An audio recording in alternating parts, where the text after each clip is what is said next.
Good morning students. आज है 4 अक्टूबर। हम लोग डिस्कस करने वाले एडिटोरियल फ्रॉम द हिंदू और यहाँ मिलने वाली आपको वोकैबलरी का ऐसा तड़का जिसे देख हर कोई ये भड़का। मतलब वोकैबलरी एग्जाम ओरिएंटेड होने वाली है। आप कहोगे यार वास्तव में ये एग्जाम में पूछी जाती है। और ये पूरा का पूरा एडिटोरियल आपको हिंदी में मिलने वाला है। हिंदी में एक्सप्लेन करूँगा, जो बिगनर्स है या हिंदी बैकग्राउंड के उनको बेहतर समझ में आए। आज का हमारा एडिटोरियल है शॉट इन द आर्म। इसका मीनिंग क्या होता है? देखो, शॉट इन द आर्म का मतलब होता है कि ईडियम है और इसका मतलब मैं लिख देता हूँ, किसी भी चीज़ से प्रेरित होना, उत्साहित होना, ठीक है, आगे काम करने के लिए कुछ एक्साइटमेंट होना, ठीक है, शॉट इन द आर्म कहलाता है। समझ में आ गया?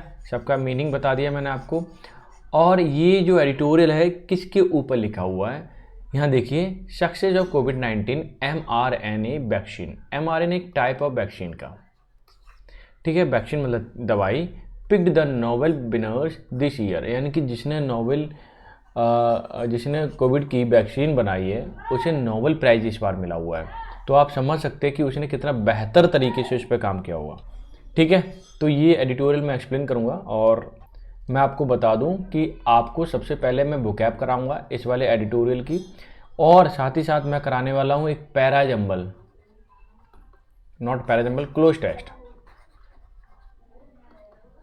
जो कि आपका CHSL में आया हुआ है। देखते हैं कि आप खुद से एक बार करके देख लेना, ठीक है, और फिर आपको पता चलेगा कि आप कितना अच्छा परफॉर्म कर पा रहे हो या नहीं कर पा रहे हो। क्लियर है? आओ देखते हैं। सबसे पहले अगर मैं वर्ड देखूं, पाथ ब्रेकिंग, इसको साथ साथ बिना हाइफन लगाए भी लिख सकते हैं आप। पाथ ब्रेकिंग का मतलब पथ परिवर्तक, यानी कि इनोवेशनल या इनोवेटिव। क्लियर? दूसरा, टिक ऑल द बॉक्सेस का मतलब to complete all the steps in a process in an orderly manner, ठीक है, कि एक क्रमबद्ध तरीके से जब हम काम करते हैं ना तो हर चीज़ पे सीक्वेंस वाइज काम करते जाते हैं, उसे बोलते हैं टिक ऑल द बॉक्सेस। कन्फर बहुत ही अच्छा वर्ड है, ध्यान रखना। कन्फर का मतलब देना होता है, प्रदान करना होता है, प्रदान करना, देना। बेस्ट ऑफ बोल सकते हो, प्रेजेंट बोल सकते हो। क्लियर है? नेक्स्ट है स्टीड फास्ट। स्टीड फास्ट का मतलब अटल होता है, पक्का होता है। स्टॉन्च बोल सकते हो, फॉर्म बोल सकते हो, सिनोनिम है इसके। फैसिनेट का मतलब मोहित करना होता है, बसीबूत करना। अट्रैक्ट, इंट्रीग बोल सकते हो, जो कि कन्फ्यूजन वाली हो और रुचि करो, इंटरेस्टिंग हो, उसे इंट्रीग बोलते हैं। टेक ऑफ का मतलब हटाना होता है, निकालना होता है। रिमूव आप बोल सकते हो इंग्लिश में सिनोनिम के फॉर्म में। इनोकेट का मतलब प्राथमिक, प्रारंभिक या इनपरफेक्ट, शुरुआत में ग्रीन में होता है, ठीक है, तो उसे बोलते हैं। ग्रीन का मतलब इमेच्योर या फिर इम्परफेक्टली बोल सकते हैं, इंसिपिएंट बोल सकते हो आप, ठीक है। तो ये क्या है? सिनोनिम है। फ्रूशन का मतलब सफलता होता है, something that is made real और कॉन्क्रीट, कुछ ऐसा बनाना जो कि रियल दिखाई दे, ठीक है, या सफल दिखाई दे। क्लियर है? तो ये थी आज की वोकैब, और वोकैब आपको कैसी लगी मुझे ज़रूर बताएं, लाइक ज़रूर कर देना। साथ ही साथ अगर पसंद नहीं आया तो डिसलाइक भी कर सकते हो, वो चॉइस है। दूसरा है, अब हम चलते हैं क्लोज टेस्ट पर, ठीक है। तो क्लोज टेस्ट करना कैसे, जैसे कि मैं पहले भी बता चुका हूँ कि क्लोज टेस्ट करने का सबसे अच्छा तरीका होता है कि पहले थोरोली पढ़ लें उसे। क्या कर लें? अच्छे से पढ़ लें। जब पढ़ लेंगे तो आपको उसकी टोन पता चल जाएगी, आपको ये पता चल जाएगा इसका सब्जेक्ट क्या है, किस चीज़ के ऊपर ये लिखा गया है। हालांकि एक स्टोरी बेस्ड होता है, इसमें कुछ ग्रामर के रूल लगाने होते हैं, ठीक है, टेक्निकल उसमें टर्म में आ जाए, और बाकी तो सेंस के ऊपर चलता है। तो कोई ज़्यादा ऐसा नहीं है कि आप ना कर पाएँ, आपकी प्रैक्टिस पर डिपेंड करता है कि आपकी प्रैक्टिस कितनी है। एक बार पढ़ के देख लेते हैं। In the following passage some word of has been deleted, कुछ वर्ड डिलीट कर दिए गए। रीड द पैसेज केयरफुली, इसने पहले ही बोल दिया कि केयरफुली पढ़ें। Select the correct answer for the given blank out, जो खाली स्थान है उस पर कोई ऑप्शन चुनें, ठीक है। फॉर ऑल्टरनेटिव, इसके 4 विकल्प भी रखें, चारों में से किसी को चुन लें, ठीक है। यहाँ तक तो इन्होंने इंस्ट्रक्शन दिए हैं। अब इंस्ट्रक्शन के बाद मैं सीधा सीधा चलता हूँ इसके पैसेज पे। पैसेज कहता है, first, the e commerce industry has historically struggle with. कहने का मतलब ई कॉमर्स जितनी भी कंपनी है, जैसे फ्लिपकार्ट है, अमेजोन है, मीशो है, पता नहीं अब तो बहुत सारी हैं, ठीक है। तो बोला है historically struggle with. Struggle with का मतलब होता है संघर्ष करना, ठीक है। किस चीज़ के साथ? देखते हैं। इशूज़, यानी कुछ इशूज़ रहे होंगे, कुछ मुद्दे रहे होंगे, उसके साथ संघर्ष कर रहा था। The internet has made it possible, internet ने इसको संभव बनाया फॉर कस्टमर्स के लिए टू प्लेस करना, ऑर्डर ही होगा, फ्रॉम एनी लोकेशन, ठीक है, यानी कि प्लेस करना ऑर्डर को। But the convenience come with cost in, अब बोला इसने कन्वीनियंस यानी सुविधा जो आती है कम्स विद कॉस्ट इन, की महंगाई के साथ, यानी उसकी अगर सुविधा दे रहे हो तो कॉस्ट तो लगेगी, जाहिर सी बात है। और शिपिंग कॉस्ट हो सकती है यानी ऑर्डर करने की। ऑर्डर फुलफिलमेंट टाइम, यानी कि जब आप फुलफ़िल कर रहे हो, ऑर्डर को भर रहे हो या ऑर्डर प्लेस कर रहे हो तो उसमें भी शिपिंग के चार्जेस लगता है, ठीक है। चार्जेस तो लगेंगे, जाहिर सी बात है, कन्वीनियंस अगर चाहिए तो। बट बाय होस्टिंग, ठीक है, by hosting their e commerce site on cloud computing platform, जब होस्ट कर रहे थे, इसे डाल रहे थे, मर्चेंट कैन ऑफलोड का मतलब होता है खाली करने के तरीके से, of the server processing work, ठीक है, सर्वर प्रोसेसिंग जो वर्क था उसको कम किया गया। These third party system still full control over the look and feel their online store, की यही थर्ड पार्टी जो होते हैं इसको जो सर्वर के द्वारा चलते हैं वो क्या करते हैं, पूरा कंट्रोल उन्हीं के पास होता है कि कैसे दिखेगा, ठीक है, स्टोर में क्या क्या चीज़ें होंगी, लुक कैसे दिखाई देगा, वो सारी चीज़ उन पर डिपेंड करती है। तो क्लियर हो गया, मतलब ये ई कॉमर्स साइट जितनी भी हैं उनके ऊपर लिखा हुआ उन्होंने क्या क्या समस्याएं फेस की हैं और कैसे कैसे सुविधाएं दे रहे हैं, ठीक है। इस चीज़ के ऊपर ये पैसेज लिखा हुआ है, अब इसे फिल करते हैं हम लोग, ठीक है, और इसे सॉल्व करने की कोशिश करते हैं। देखिए इसमें लिखा है first, E commerce industry has historically struggle with, ठीक है, इशूज़, किस चीज़ का स्ट्रगल कर रहे थे, किस चीज़ का देखते हैं, प्लेसिंग करने का हो सकता है, प्लेसिंग। लेकिन एक बात आइए, अगर ई कॉमर्स कंपनी है तो जाहिर सी बात है वो ऑनलाइन होगी, और ऑनलाइन है तो, ठीक है, तो जाहिर सी बात है स्टोर अगर मान लीजिए कि ऑनलाइन है तो प्लेसिंग तो आसानी से हो जाएगी, ये तो पक्का, प्लेसिंग का मतलब ऑर्डर प्लेस हो जाएगा, ठीक है, तो इसमें तो कोई दिक्कत नहीं है, तो इसके साथ तो कोई संघर्ष नहीं हो सकता, ठीक है, तो ये सेंस आपको लगाना पड़ेगा। फ्लिपिंग का मतलब होता है नापसंद करना, ना पसंद करना, कि कोई चीज़ अगर डिसलाइक करनी है, सिंपल सी बात अगर मैं बात करूं तो वो ऑनलाइन ही की जा सकती है, तो इसमें भी कोई बड़ा इशू नहीं है, तो ये भी नहीं हो सकता।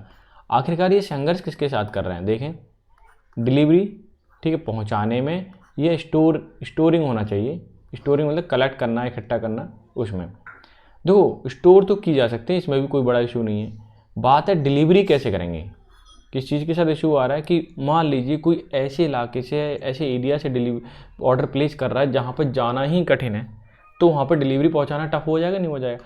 उसके साथ ई कॉमर्स जितनी भी कंपनियाँ हैं, इंडस्ट्री है, वो क्या कर रही होंगी, स्ट्रगल कर रही होंगी, तो ये आपको सेंस लगाना है। तो ऑप्शन नंबर, क्वेश्चन 1 के लिए option number 3 is your answer हो जाएगा।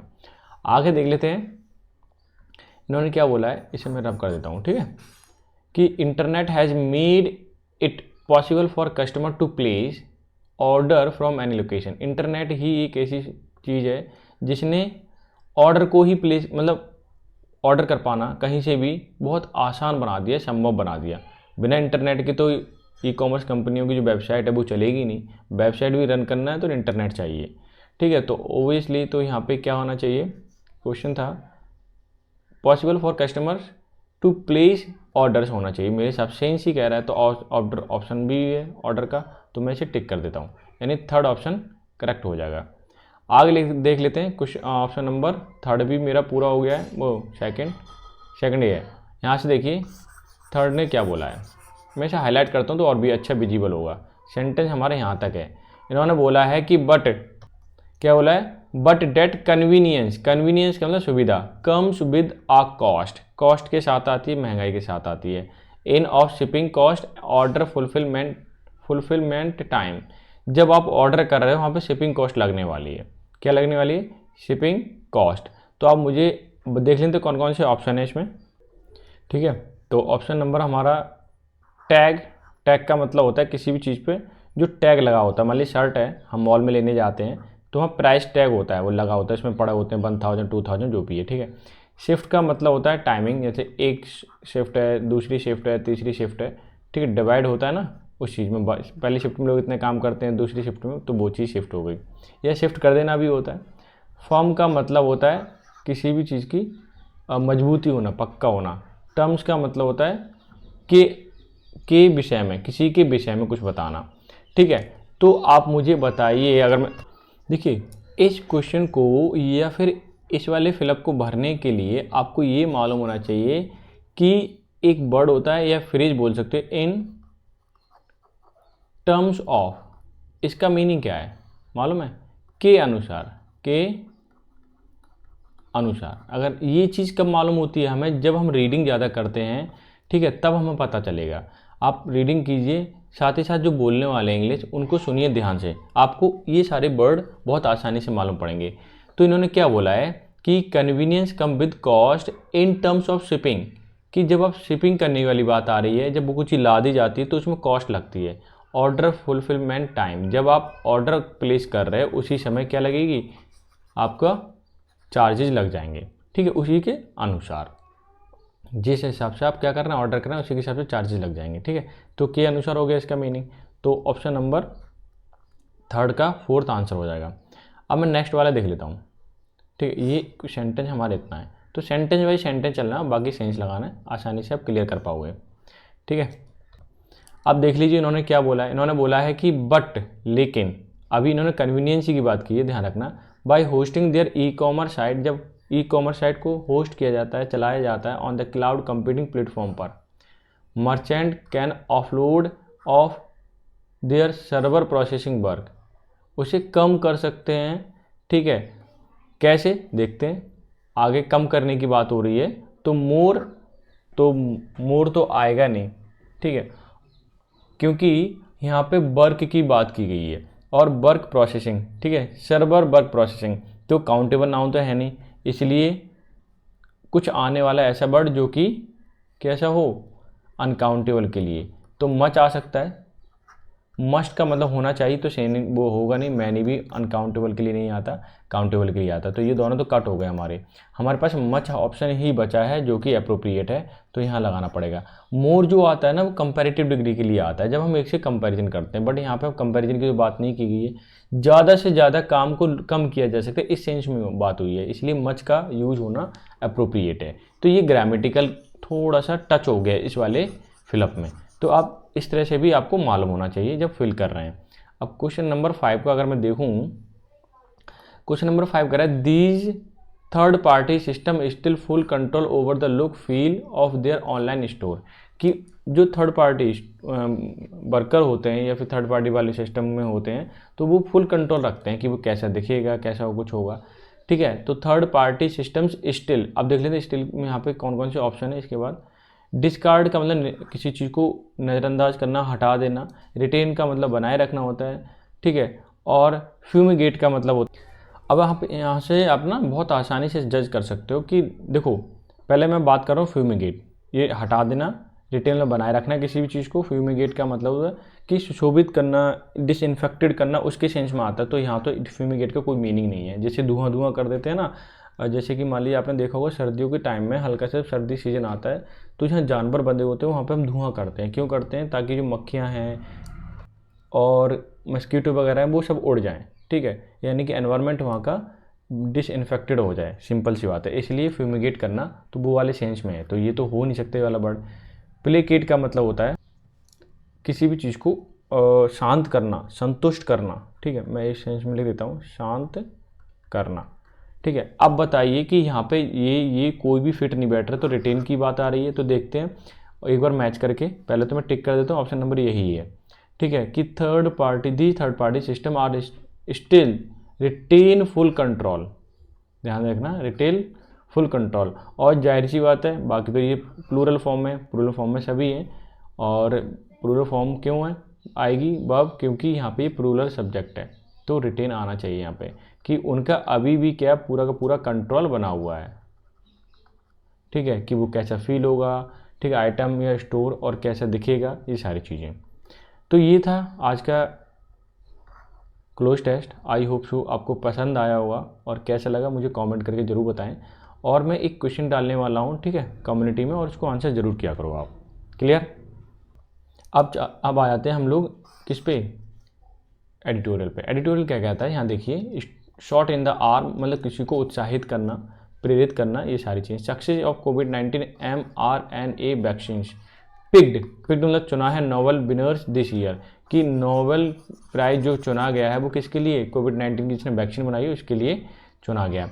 ऑल द नॉमिनीज, जितने भी नॉमिनीज थे नोबेल प्राइज के लिए, for the Nobel prize in the physiology मतलब यहाँ पे शारीरिक का अध्ययन करते हैं शरीर का, ठीक है, उसको बोलते हैं, फिजियोलॉजी की जितनी भी मेडिसिन है पाथ ब्रेकिंग अचीवमेंट, उन्होंने पाथ ब्रेकिंग मतलब एक नया अग्रणी, ठीक है, पथ प्रवर्तक वाला अचीवमेंट प्राप्त किया है टू देयर क्रेडिट, ठीक है, और सारा श्रेय उनको ही आता है क्रेडिट। बट ऑफन अधिकांश final choice of the winner might have a to do with the timing, ठीक है, एंड कॉन्टेक्स्ट। ये कहना क्या चाह रहा है, देखिए पहले ना मैं इसको हाईलाइट कर दूँ एक बार, तब और भी ज़्यादा विजिबल होगा। अब देखिए कि जो नॉमिनीज हैं जिनको फिजियोलॉजी में मेडिसिन के लिए पाथ ब्रेकिंग अचीवमेंट प्राप्त किया है उन्होंने, उनको नोबेल प्राइज़ मिलने की बात हुई है। Final choice to the of the winner की जो फाइनल चॉइस होती है have a to do with timing with and context, मतलब उसके विषय में उसने बहुत कुछ काम किया हो, ठीक है, बहुत वर्क किया हो, ऐसी उनकी पसंद रहती है, मतलब कुछ डिफरेंट किया हो या बहुत ज़्यादा वर्क किया हो डिफरेंट तरीके से, तो उनको ही क्या मिलते हैं, नोबेल प्राइज़ मिलते हैं। क्योंकि नोबेल प्राइज़ मिलना हर किसी के बस की बात नहीं है, क्योंकि दुनिया में सर्वश्रेष्ठ हो जाता है, वो एक नई चीज़ लेके आता है, ठीक है। अब मैं नेक्स्ट सेंटेंस को हाईलाइट कर दिया है। अब यहाँ से देखिए आप क्या बोला है, Katalin Kariko and Drew Weissman would have thus been save but for their work, कि इस प्रकार अब जो नोबेल प्राइज़ मिलने की बात हो रही है तो उन्होंने बहुत कुछ मतलब दाव पे लगाया होगा, बहुत सारा वर्क किया होगा, ठीक है, काम किया होगा टू एनेबल द डेवलपमेंट, ताकि लागू हो सके या कर सकें क्या डेवलपमेंट प्रगति of effective mRNA vaccine against कोविड-19, कि कोविड-19 की वैक्सीन बनाने में उन्होंने बहुत सारा समय दिया होगा, बहुत सारा काम किया होगा इस पर, तब जाके वो डेवलप हुई है वैक्सीन, इतना आसान थोड़ी है, ठीक है। इसलिए उन्हें क्या चुना गया, वैक्सीन, जो वैक्सीन बनाई उन्होंने उस और नोबेल प्राइज़ के लिए उन्हें चुना गया है। क्लियर है। आगे देखें, द 23rd नोबेल अनाउंसमेंट, ठीक है, 2023 का 2023 Nobel announcement comes as no surprise, कि आया ऐसे जैसे कि कुछ चौंकाने वाली बात नहीं थी, given that benefits of the discovery are still, कि ऐसे आया जैसे कुछ सरप्राइज नहीं है, चौंकाने वाला नहीं था, क्योंकि उनको पता था इसके जो बेनिफिट्स हैं जो दिए जाएंगे इस डिस्कवरी का, जो डिस्कवरी की है नोबेल प्राइज, उसमें क्या कहते हैं कोविड-19 की वैक्सीन में, स्टिल कीप पीपल अलाइव, ये जो डिस्कवरी है ना लोगों को सुरक्षित रखेगी, जीवित रखेगी, and out of the hospital, और ये क्या रखेगी, हॉस्पिटल से बाहर रखेगी, ठीक है, समझ में आ गया। वैसे जनरली हॉस्पिटल के आगे द का यूज या डेफिनेट आर्टिकल का यूज नहीं होता है, ठीक है, ये एक टेक्निकल बात थी तो मैंने आपको बता दी। It also tick all the boxes, मतलब इन्होंने बहुत मतलब हर एक प्रोसेस के थ्रू गुजरे होंगे और सारे काम किए होंगे। टिक ऑल द बॉक्सेस का मतलब सारे काम किए होंगे, हर एक प्रोसेस से गुजरे होंगे। The Nobel prize for the medicine must be awarded, ठीक है, Nobel prize for medicine must be awarded, दिया जाना चाहिए, फॉर द डिस्कवरी, खोज के लिए, डेट वुड कन्फर, जो देगा ग्रेटेस्ट बेनिफिट ऑन मैनकाइंड, जो मानवता के लिए सबसे बड़ा बेनिफिट देगा, विच RNA अनडाउटली डिड, जिसने mRNA अनडाउटली मतलब बिना निसंदेह ये काम किया है, यह दवाई असर करेगी उसका, तो उनके लिए जो मानवता के लिए इतना बड़ा काम हुआ है, डिस्कवरी हुई है कोविड-19 की, ठीक है, तो उसमें क्या होना चाहिए, उन लोगों को बिल्कुल नोबेल प्राइज़ मिलना भी चाहिए, ठीक है, वो इसके क्या हैं, हकदार हैं। क्लियर है। आगे देखिए, this novel is also significant, ये नॉवल बहुत महत्वपूर्ण है, in that it recognise the contribution of women of science, कि ये वैसे भी इम्पोर्टेंट है, इन्होंने बोला है, क्यों है, क्योंकि ये पहचानता है कॉन्ट्रीब्यूशन, जो सहयोग किया गया of women of the science, science में विमन ने यानी कि लेडीजों ने जो कॉन्ट्रीब्यूशन दिया है, इसलिए ये भी महत्वपूर्ण है, ठीक है। 13 women have won Nobel prize for the medicine out of 225 awarded, कि 13 महिलाओं ने 225 में से 13 महिलाओं ने क्या है, अवार्ड जीता है Nobel prize, and only 62 women यानी कि 62 women have won any Nobel prize against 894 men so far, यानी कि अब तक देखा जाए तो 894 से जो टोटल व्यक्ति कितने थे 894, जिनमें से केवल 62 महिलाओं ने क्या जीता, नोबेल प्राइज़ जीता अब तक, ठीक है। तो कहने का मतलब है इस पर्सपेक्टिव से भी अगर देखा जाए कि महिलाओं ने जीता है, उन्होंने वर्क किया साइंस में, ठीक है, और बहुत बड़ा सहयोग दिया है साइंस में, तो तब भी इसलिए क्या है, ये महत्वपूर्ण है, ठीक है। अब आगे चल के और भी सहयोग करेंगी महिलाएं। हाँ ये रह गया था सो फार का मतलब अब तक होता है, ठीक है, स्टिल के फॉर्म, स्टिल का सिनोनिम है तो मैंने आपको बता दिया। The best outcomes inevitably emerge from intersectoral collaboration and steadfast scientific research conducted against all odds। इन्होंने क्या बोला है कि बेस्ट आउटकम, जो अच्छा रिजल्ट है, इनएविटेबली वो तो आना था, इमर्ज होना था, उभर के आना था फ्रॉम द इंटरसेक्टोरल कोलैबोरेशन, कि एक सेक्टर दूसरा सेक्टर मिलके जब काम करते हैं तो जाहिर सी बात है कि अच्छा जो रिजल्ट है, आउटकम का मतलब रिजल्ट, वो तो आना तय है, जरूरी है, अपरिहार्य है, इनएविटेबल का मतलब। एंड स्टीड फास्ट मतलब जो पक्का हो, कन्फर्म हो। Scientific research conduct against all odds, विषम परिस्थितियों में भी साइंटिफिक जो रिसर्च है वो कंडक्ट की जाती है, तो अच्छा रिजल्ट आना तो तय है, ठीक है, लगातार इस पर वर्क किया जाता है। क्लियर हो गया इतना सेंटेंस? अच्छा, आगे मैं ये लीजिए, इसको हाईलाइट कर देता हूँ। आगे इन्होंने बोला है हंगेरियन बायोकेमिस्ट, हंगरी जो कंट्री है उसकी बात हो रही है, Hungarian biochemist Katalin Kariko became the fascinated with, fascinate के बाद प्रीपोजिशन विद आता है तो ये आप ध्यान रखना, mRNA when it was a mayor possibility, कि उन्होंने बहुत ही, जो कैटलिन कैरिको हैं, ठीक है, बहुत ही फैसिनेटेड थी, बहुत ही उसमें इंटरेस्टेड थी, किसमें, mRNA जो मेडिसिन है बनाने में, ठीक है, when it was a mayor possibility, जहाँ केवल संभावनाएं थी। इससे पहले ये दिखता था हाँ पॉसिबल तो हो सकता है, लेकिन एग्जैक्टली प्रैक्टिकल वे में नहीं आ रहा था, तो कैटलिन कैरिको ने उसे क्या किया, प्रैक्टिकली चीज़ें प्रूफ करके दिखा दी, ठीक है। कहाँ की हैं ये, हंगेरियन की हैं। तो ये क्वेश्चन बन सकता है कि कैटलिन कैरिको ने किस में नोबेल प्राइज़ जीता है और ये कहाँ की हैं, ठीक है। तो आप इसे ध्यान से पढ़ लें, क्लियर है। आगे देखिए, इन ह्यूमन सेल, अगर ह्यूमन सेल की बात करूँ, genetic information encoded in DNA is transferred to messenger RNA, ठीक है। This is then use as a template for protein production. अब ये कहना क्या चाह रहे हैं, ह्यूमन सेल की बात करूँ, ह्यूमन सेल में, कोशिका में जेनेटिक इन्फॉर्मेशन एनकोडेड होती है, ठीक है, कहाँ पर, डीएनए में। इज ट्रांसफर्ड, जो ट्रांसफ़र हो जाती है मैसेंजर के रूप में आरएनए, जिसको हम बोलते हैं एमआरएनए, ठीक है, यानी जो इन्फॉर्मेशन कोडेड होती है डीएनए में वो ट्रांसफ़र हो जाती है किसमें, एमआरएनए में, ठीक है। और इसे हम क्या समझते हैं, ये आरएनए जो होता है प्रोटीन का प्रोडक्शन करता है। दिस इज देन, तब यूज एज अ टेम्पलेट, इसे हम टेम्पलेट के रूप में मानते थे फॉर द प्रोटीन प्रोडक्शन, किस चीज़ का, कि ये प्रोटीन का प्रोडक्शन करता है, हम बस इतना ही मानते थे। लेकिन अब इन्होंने ये बता दिया है कि ये इसमें जो डीएनए की इन्फॉर्मेशन है वो आरएनए में जाती है, ठीक है, वो स्टोर रखता है। अब आगे देखिए इन्होंने क्या बोला है कि proteins are the main structural component of cell, कि प्रोटीन ही मेन स्ट्रक्चरल कंपोनेंट होता है, मेन पार्ट है सेल को बनाने में, एंड प्ले अ की रोल इन ग्रोथ, उन्होंने बहुत बड़ा मेन रोल प्ले करता है क्या, प्रोटीन किस चीज़ में, ग्रोथ करने में और रिपेयर करने में किसी भी सेल को, ठीक है, यानी बॉडी को रिपेयर करने में तब भी प्रोटीन की ज़रूरत पड़ती है, और ये फिर ग्रोथ करनी हो तब भी प्रोटीन की ज़रूरत पड़ती है, यानी protein is the main component to grow, ठीक है, ग्रो करने में ये मेन कंपोनेंट होता है।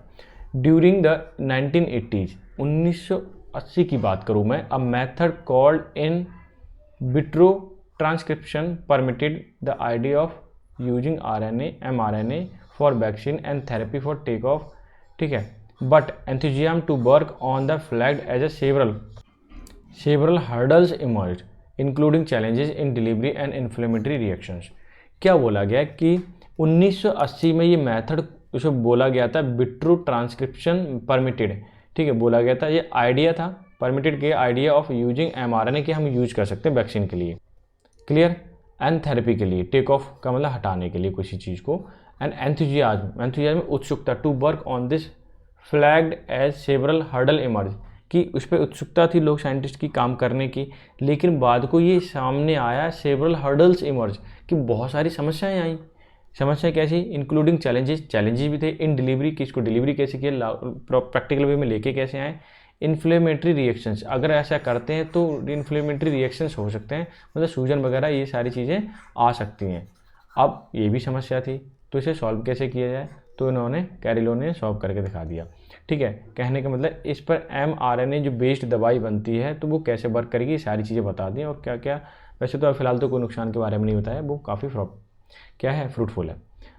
अनडेटेड, बिना रुके, कैरियर ने kept on the course of developing the method to use mRNA for therapy, कि अनडेटेड, बिना रुके, कैरी को कैप्ट, उन्होंने काम करते गई, ऑन, कैप्ट ऑन मतलब जारी रखा था, course of developing the method, कि इस मेथड को हम क्या करेंगे, डेवलप करेंगे, to use mRNA for therapy, therapy के लिए इस्तेमाल किया जा सकता है। When she was an assistant professor at university of Pennsylvania, कि पहले वो कौन थी, यूनिवर्सिटी में पेनिनसिल्वेनिया की असिस्टेंट प्रोफेसर थी। ठीक है, आगे देखिए, तब से उन्होंने काम करना इस पर स्टार्ट किया है। मतलब नोबेल प्राइज़ मिलने में टाइम लगता है और चीज़ें डेवलप करने में भी टाइम लगता है।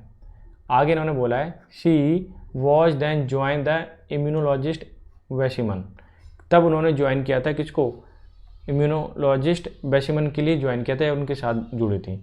हु वॉज स्टडिंग डेंटिस्टिक सेल्स, वो स्टडी कर रहे थे किस पे, डेंटिस्टिक सेल पर काम कर रहे थे या अध्ययन कर रहे थे।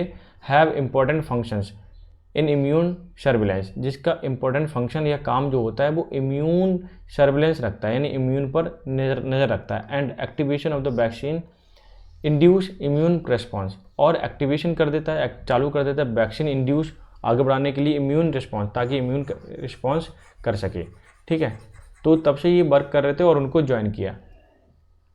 ठीक है, आगे देखिए, मैं सेंटेंस को ले लेता हूँ, छोटा सा सेंटेंस है।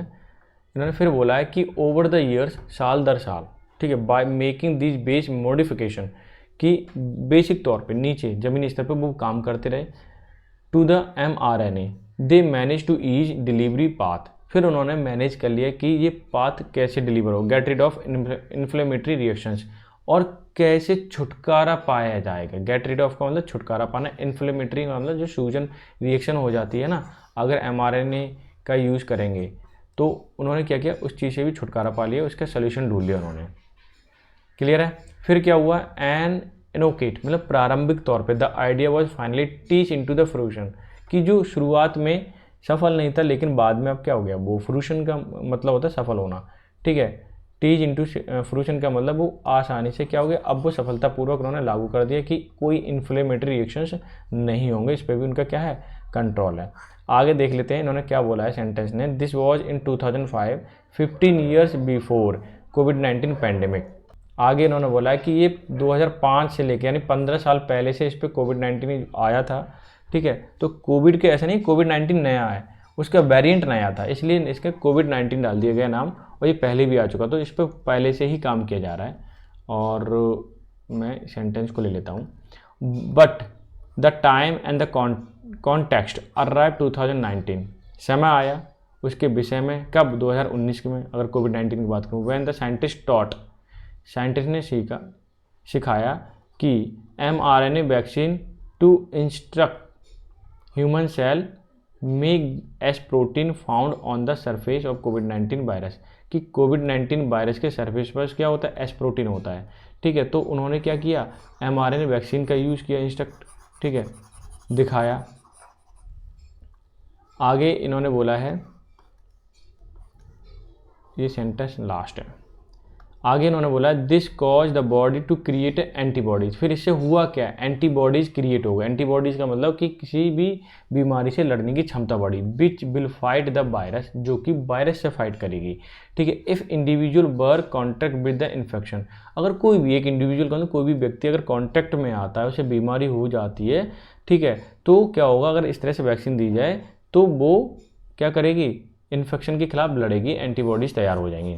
ठीक है, क्लियर हो गया।